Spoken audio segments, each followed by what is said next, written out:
Assalamualaikum warahmatullahi wabarakatuh.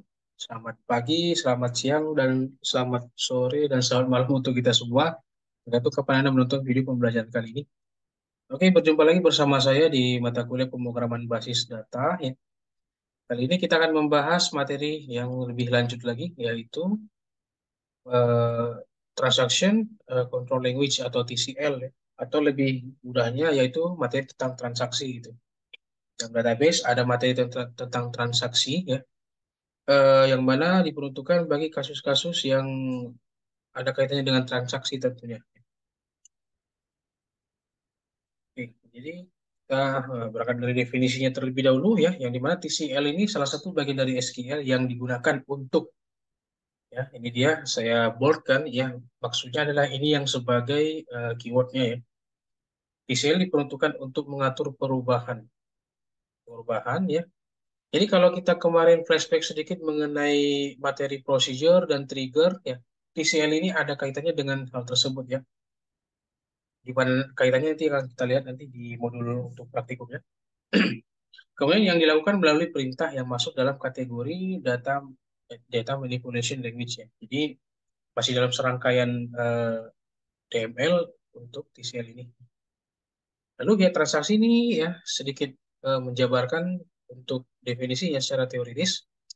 Ya, transaksi merupakan satu atau beberapa aksi program yang mengakses atau mengubah isi basis data, ya. Ada fase di mana nanti ketika sebelum transaksi dan sesudah transaksi untuk masing-masing kondisi yang ditentukan. Di situ nanti akan kita lihat untuk perubahannya di mana dan juga untuk formulasi dari hasil output yang diperoleh, apa saja yang diperoleh. Lalu dalam DBMS ya, yang digunakan harus menjamin bahwa setiap transaksi harus dapat dikerjakan secara utuh atau tidak sama sekali.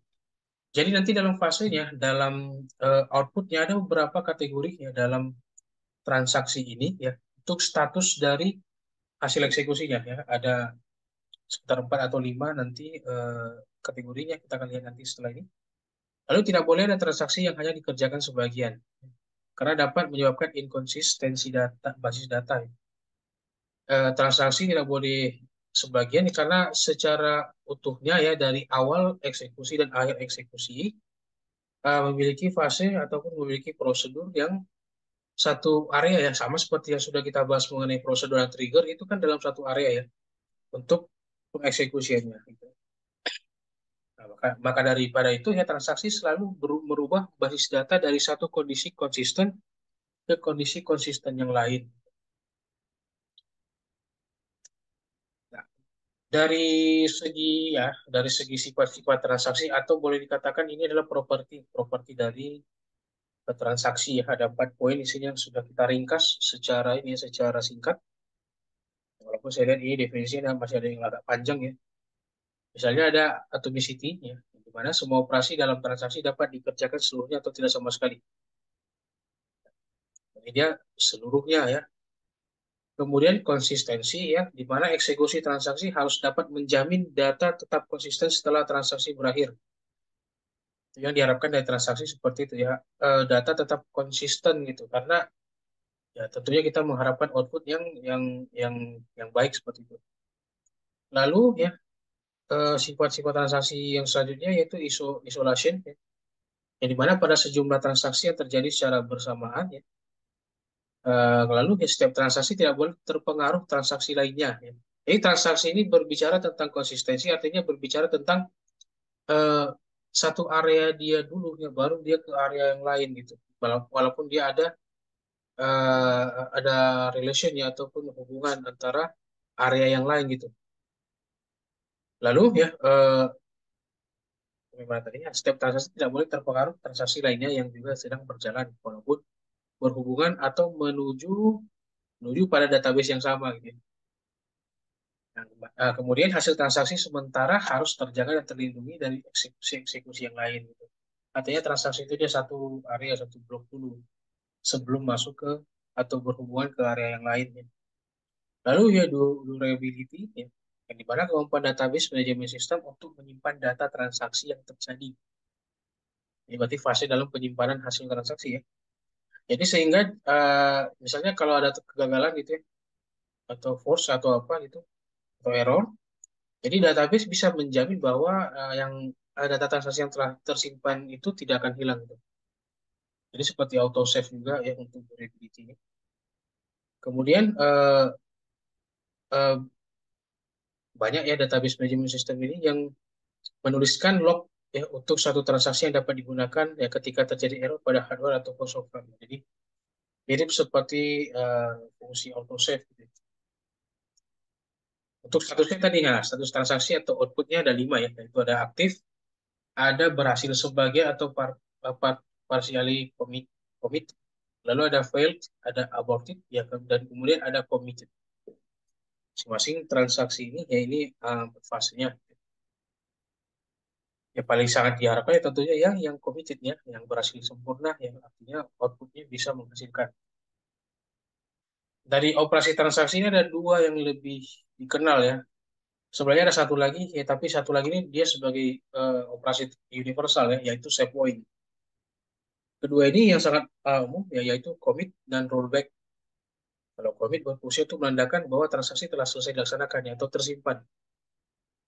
Ya. Lalu kalau untuk rollback ya berfungsi untuk memberitahukan bahwa transaksi harus diulang karena ada satu kegagalan. Berarti menandakan bahwa transaksi yang sebelumnya dilakukan itu ada kesalahan atau error ya, atau fail ya, maka harus diulang untuk proses transaksinya lagi. Lalu ada beberapa kemungkinan dari transaksi yang dimana ya jika dilaksanakan lengkap seluruhnya, ya maka transaksi tersebut telah dikomit dan basis data atau database mencapai keadaan konsisten baru. Kemudian yang jika transaksi tidak sukses ya sama seperti itu. Kalau kalau satu hal transaksi yang tidak sukses itu maka itu adalah kondisinya operasi rollback berarti. Kembali lagi kita eh, lakukan untuk proses transaksi yang baru gitu ya. Setelah kita tinjau ulang dari proses yang sebelumnya ya, dari proses yang dilakukan ya. Lalu transaksi yang sudah dikomit ya tidak dapat dibatalkan lagi ya. Kalau ada kesalahan ya misalnya maka harus dilakukan transaksi lain yang membalik dampak transaksi sebelumnya itu. Ya berkaitan ya kedua ini commit dan rollbacknya. Nah, untuk siklusnya tadi ya berdasarkan dari statusnya itu ya ini aktif, parsial partial commit dan kemudian commit. Ya. Kemudian kalau aktif dari aktif ke fail kemudian aborted ya ini siklus umumnya gitu. Untuk siklusnya ini ya silakan disimak ya ini karena lumayan panjang ya. Untuk contoh kasusnya kita coba untuk cek di modul 6 P6 part 1 ya. Ini sudah saya sajikan untuk modulnya. Kita akan ulas sedikit ya, hanya beberapa menit. Oke, pada modul praktikum pertemuan ke-6 part pertama ya, berarti ada part kedua lagi nanti ya. Nanti ditunggu saja dan disimak saja ya. Untuk modul praktikum 6 part pertama ya, kita ulas sedikit. Untuk definisi transaksional di sini ya ini oke lah. Tadi sudah kita bahas ya. Kemudian ya untuk contoh kegiatan transaksi ya salah satunya misalnya ya, apabila si A ya, ini contoh satunya biar agar kita dapat untuk membayangkan bagaimana proses transaksi itu. Misalnya sini contoh kegiatan transaksi salah satunya ya apabila si A memiliki saldo di bank sebesar 10 juta ya, ingin mentransfer uang ke rekening si B ya. Yang ditransfer 1.500.000 ya. Maka dapat diilustrasikan secara sederhana proses yang terjadi adalah sebagai berikut ya. Tentunya kan saldo si A dikurangi 1.500.000 ya, maka saldonya menjadi 8.500.000. Maka saldo si B bertambah menjadi 1.500.000.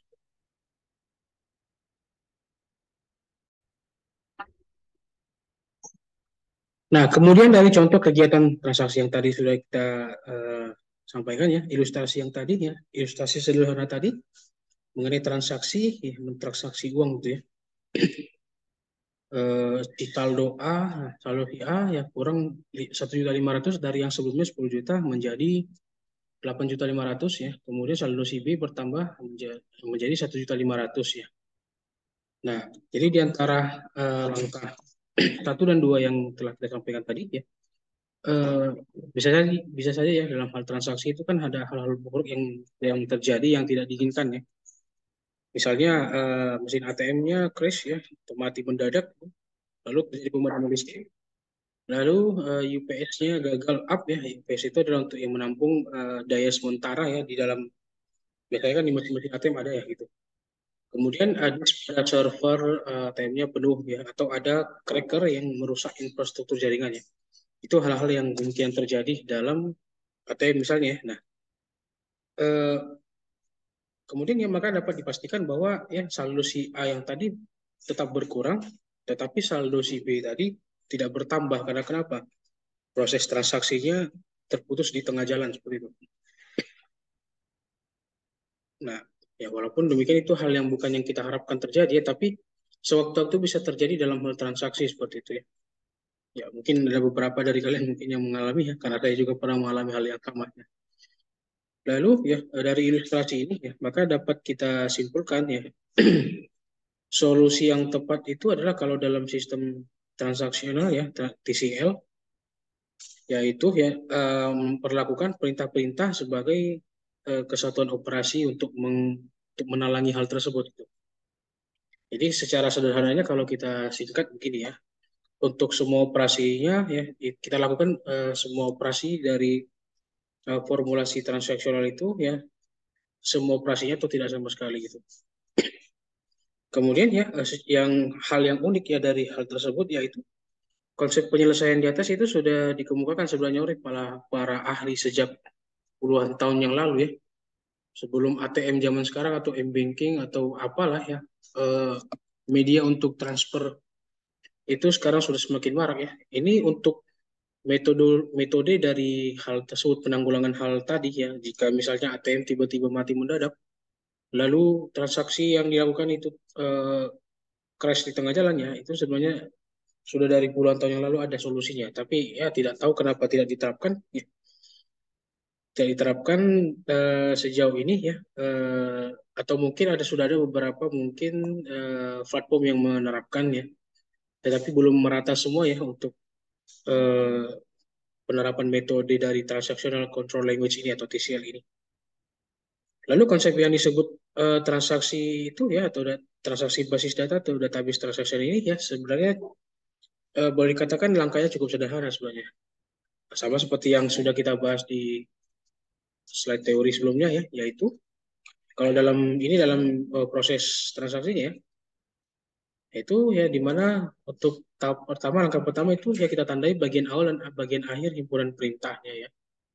Kemudian kita putuskan di bagian akhir untuk mengeksekusi ya, atau menggunakan perintah commit atau membatalkannya atau perintah rollback untuk semua perintah, sehingga untuk persoalan yang tadi yang di sini itu ya, ketika dia berhasil maka ya pastikan prosesnya berjalan, dan andai kata tidak berhasil maka dia kembali prosesnya ke awal seperti itu, tidak tidak berhenti di tengah jalan dan tidak crash di tengah jalan tanpa ada output akhir gitu ya. Nah, ini untuk properti yang tadi sudah kita bahas ya, atau sifat-sifat dari transaksional itu ya, ada atomicity sampai durability ya. Nah, kemudian dalam hal penanganan kesalahan, jadi transactional control language ini ya sangat sangat apa ya, sangat unggul dalam penanganan kesalahan ya, atau error handling ya. Yang ini umumnya ya diperlukan untuk mengantisipasi terjadinya kesalahan pada proses transaksi ya. Ya, kita sebagai pengembang atau developer atau programmer ya bisa juga mengatur skenario ya jika suatu operasi gagal ya, gagal semuanya atau gagal dengan apa namanya, dengan skop-skop tertentu ya, bisa kita atasi dengan persoalan dari transaksi ini. Ya, untuk secara defaultnya ya, skenario dari transaksi itu adalah auto commit ya, untuk perintah auto commit. Jadi mana seluruh prosesnya yang berhasil dilaksanakan ya secara otomatis ya, secara fisik, lalu tersimpan dalam database ya. Nah, jadi ya jika diinginkan ya mulai dari posisi tertentu ya, jadi terserah mau di posisi tertentu mana untuk peletakan auto commitnya ya. Akan tetapi dalam dalam posisi tertentu yang lain lagi ya, maka auto commit bisa tidak berfungsi ya. Nah, untuk opsinya atau apa namanya, untuk mengimprovisasi proses tersebut ya, maka digunakan perintah start transaction. Nah, selanjutnya untuk perintah transaction ini akan ditunda untuk disimpan sampai bertemu pernyataan commit yang menyimpan seluruh proses yang tertunda ya. Atau bertemu pernyataan rollback yang akan membatalkan seluruh proses yang tertunda ya, tergantung dalam kondisi apa. Nah, ada beberapa ya perintah-perintah yang digunakan dalam hal transaksi itu ya, atau dalam hal penanganan kesalahan ya, atau sintaks yang nantinya Anda akan akrab dengan istilah ini untuk transaksi ya. Ya, biasa-biasa ya, seperti alter table ya, itu mengubah struktur tabel ya, atau namanya untuk bentuk-bentuk tabel gitu ya. Lalu begin ya untuk memulai eksekusinya ya, untuk memulai ya di mana query yang akan dieksekusi gitu. Lalu lain sebagainya, create table, create database, create index dan lain sebagainya tergantung dalam posisinya Pak. Apakah posisinya itu adalah dalam hal penambahan data, pengubahan data, menghapus tabel dan lain sebagainya gitu ya. Misalnya ini contoh kasusnya ya, contoh kasus untuk latihannya ya. Ini dalam hal MySQL ya, mendukung transaksi ya. Jadi sama seperti prosedur yang kemarin itu, SQL versi berapa yang bisa dukung ya, SQL versi keberapa yang bisa mensupport dari fitur-fitur prosedur waktu prosedur kemarin atau trigger gitu. Sama seperti transaksi ini juga ya, mendukung transaksi yang melalui storage engine ya, InnoDB ya. Apa itu InnoDB? Ada lagi nanti ya, itu jenis yang lain itu ISAM ya, ISAM.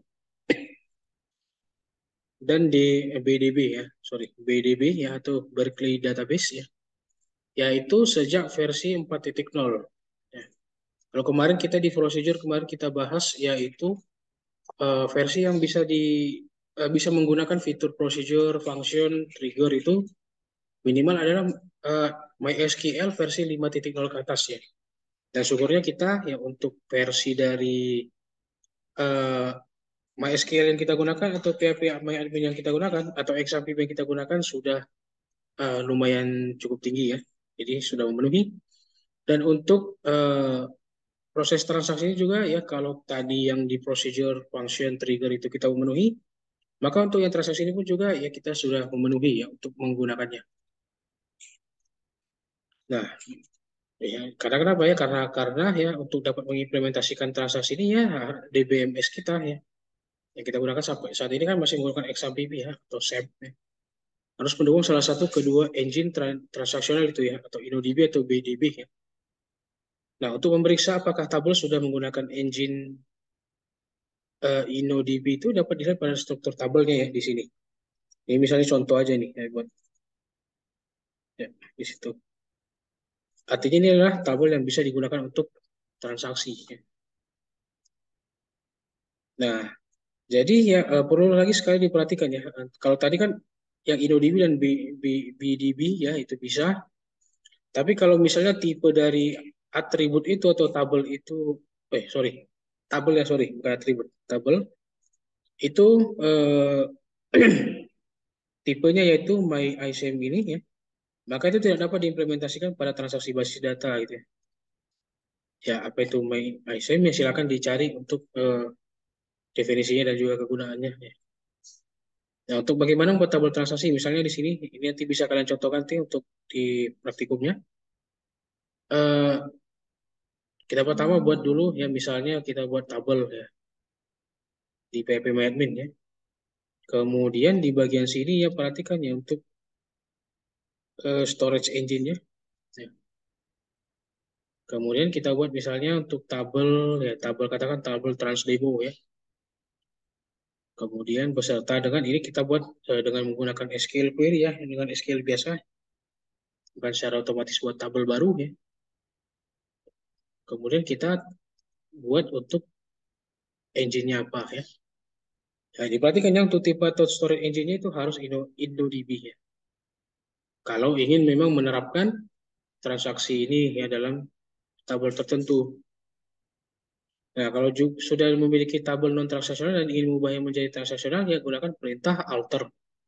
Ya, sama seperti yang sudah kita bahas ya. Kalau hal yang berhubungan dengan Data Definition Language atau DDL, maka formulasi yang digunakan adalah sekitaran dari pastinya create, alter table, drop, ya macam lah ya.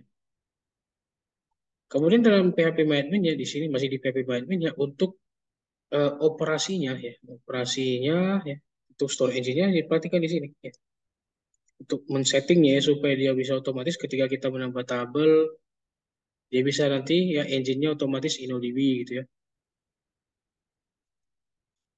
Itu ada di menu operation ya di tabel yang kita ingin buat ya. Kemudian ya untuk ini untuk SQL query dalam hal mengubah ya, mengubah tabelnya ya, mengubah ya untuk memasukkan engine-nya.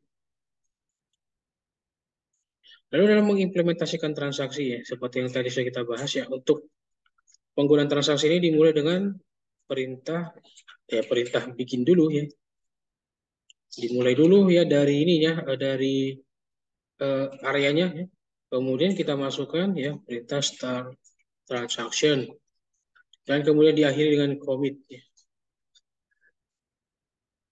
Nah, untuk membuat kegiatan transaksi ini ya dapat ya menggunakan storage prosedur ya. Cara-cara storage prosedur kemarin yang sudah kita terangkan yang bisa diterapkan di sini. Nah, untuk pengimplementasian masing-masing operasi ya, misalnya dalam commit ya, yang membuat storage prosedur itu terlebih dahulu yaitu dengan nama trans1 ya. Itu cara buat prosedurnya sudah tahu ya. Kemudian ya dari prosedur trans1 ini ya berisikan perintah seperti berikut ya. Ini dia contohnya ya, yaitu yang mana di sini dia adalah model transaksi untuk dalam hal penambahan data ya ke tabel transdemo ya. Di sini ada dua value ya, MySQL dan Oracle. Lalu kemudian setelah dia ditambahkan ya, ditambahkan di insert. Nah, ini ada perintah select ya di bawahnya. Artinya setelah selesai dia ditambahkan maka dia langsung menampilkan eh, record yang barusan ditambahkan gitu ya. Jadi tidak satu persatu query-nya itu dijalankan, ini dia jadi satu area. Nah, tak lupa ya untuk karena kita menggunakan lanjutan dari kaidah dari procedure, tentu kemarin kan kita sudah bahas ya bagaimana itu masih dalam hal create, belum dengan eksekusinya ya atau dengan perintah call-nya ya. Maka karena ini ya transaksi ini sama juga dengan menggunakan kaidah procedure, maka cara memanggilnya pun sama dengan procedure, yaitu dengan cara perintah call kemudian nama prosedurnya apa ya. Nah, kalau tadi ya proses penambahannya tadi berhasil ya atau pembuat yang berhasil, maka kan muncul dua baris data yang seperti berikut ya, seperti itu. Jadi untuk memeriksa kembali ya, memeriksa kembali dari tabel transdemo yang tadi. Nah, bisa kita perhatikan ya pada gambar tersebut ya bahwa yang untuk tabel transdemo itu kosong ya. Kenapa begitu ya? Hal tersebut dikarenakan tidak diterapkannya transaksi sebagai transaksi dengan memanggil perintah commit ya, sehingga mengakibatkan transaksi di rollback secara implisit ya, artinya dianggap transaksinya gagal ya, transaksi dalam artian untuk menambahkan yang tadi. Maka selanjutnya ya untuk mengatasi persoalan tersebut ya kita ubah ya perintah pada prosedur trans1 menjadi seperti di bawah ini ya, ini untuk perintah yang ini ya. Yang mana ya di sini ditambahkan perintah commitnya ya, perintah commitnya ini. Nah, tadi yang sebelumnya kan tidak ada perintah commit atau rollback ya, artinya untuk transaksi itu tidak diketahui ini mau kemana gitu, ini mau dibawa kemana, lalu nanti hasilnya bagaimana gitu, karena tidak ada perintah untuk proses transaksinya.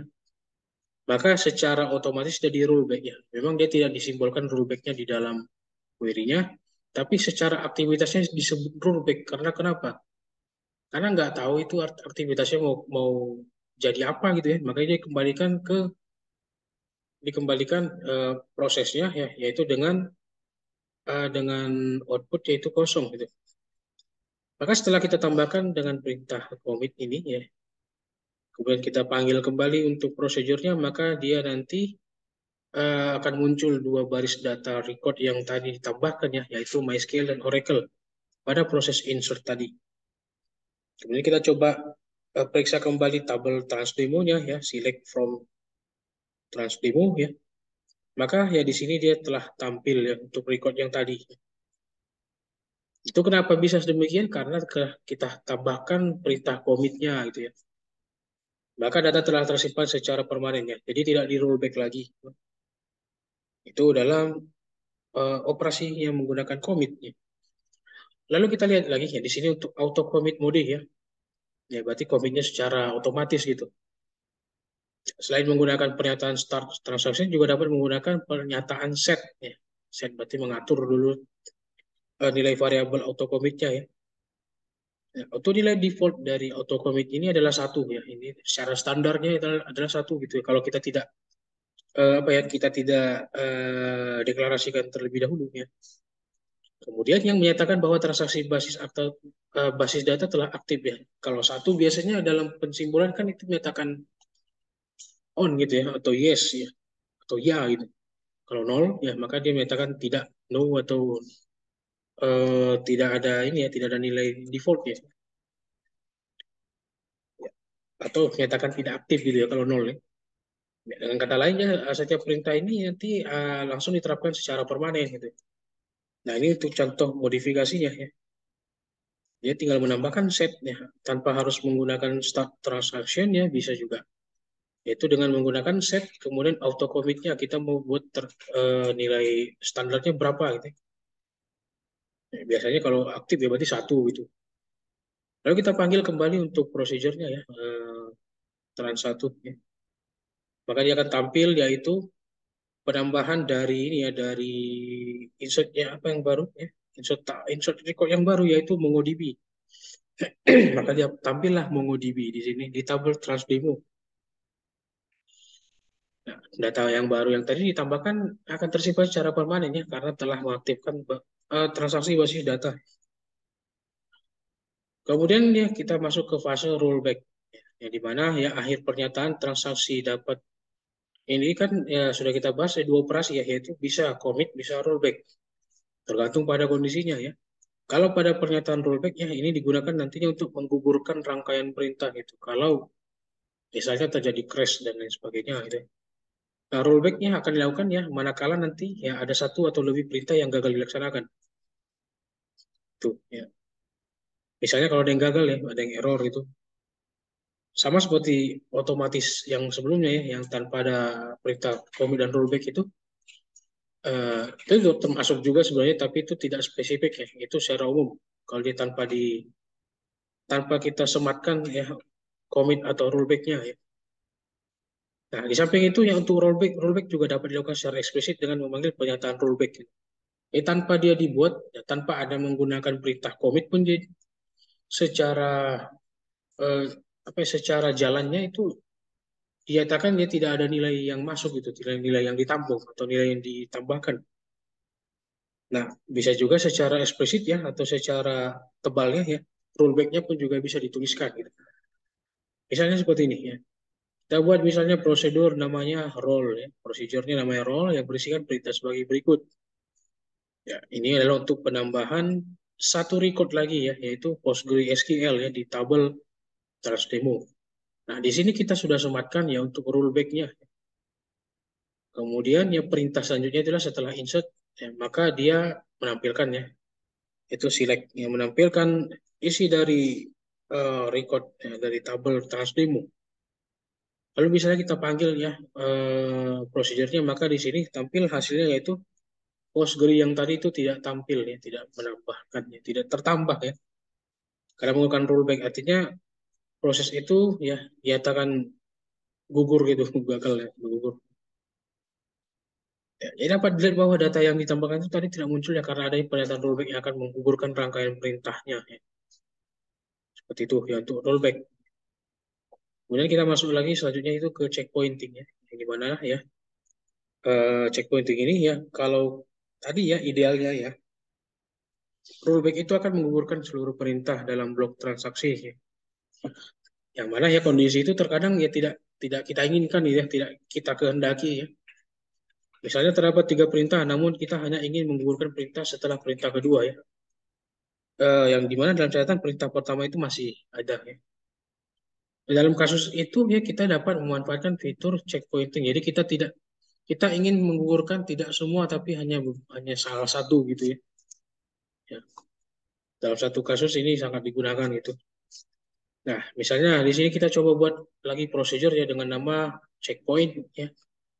Isi perintahnya sebagai berikut ya. Ya ini yaitu di sini ya di mana ya ketika kita ingin melakukan insert ya, insert sebuah record di apa namanya di tabel trans demo ya. Nah, kita lakukan ya yang mana save point ya supaya untuk area yang ini itu tersimpan gitu, tersimpan. Lalu ya untuk yang keduanya insert into yang untuk NoSQL ya kita di sini kan ada saya buat ini rollback ya, rollback to save point ya untuk poin satu itu ya nama save pointnya ya. Kemudian apa lagi insert into untuk Firebird ya commit ini. Nah, ini langsung aja saya buat ya, langsung saya kita terangkan ya di sini. Maka dapat dilihat ya dari perintah tersebut ya, data yang ditambahkan sebelum ditandai dengan perintah save point ya, itu akan disimpan secara permanen. Sedangkan jika ada penambahan data di antara perintah save point dan perintah rollback, maka data tidak akan tersimpan secara permanen ya. Ya, ya data yang akan tersimpan secara permanen itu ya jika sudah ada pernyataan commit. Ya, berarti yang NoSQL-nya kan tidak tersimpan ya di sini ya. Bisa diperhatikan ya tidak tersimpan. Ya. Karena kenapa? Karena ada satu instruksi yang di sini di rollback ya, di rollback ya, rollback to save point ini ya. Ya tidak ditambahkan ya, tergugurkan gitu ibaratnya. Ya. Kemudian ya untuk yang lainnya ya untuk selainnya untuk contoh yang lainnya nanti kita akan coba tambahkan yang lain ya untuk kasus yang lainnya ini nanti untuk tugas yang ini ya latihan yang ini bisa nanti dicobakan ya. Dicobakan ya untuk apa namanya untuk bisa lebih memahami ya untuk memahami pertama dulu bagaimana proses transaksi itu. Oke baik ya itu aja yang bisa saya sampaikan ya untuk selanjutnya nanti kita akan bahas lagi di praktikum secara tatap muka ya. Oke, sekian yang dapat saya sampaikan. Terima kasih sudah menonton video ini. Terima kasih. Saya akhiri. Wassalamualaikum warahmatullahi wabarakatuh. Selamat pagi, siang, sore, malam untuk kita semuanya.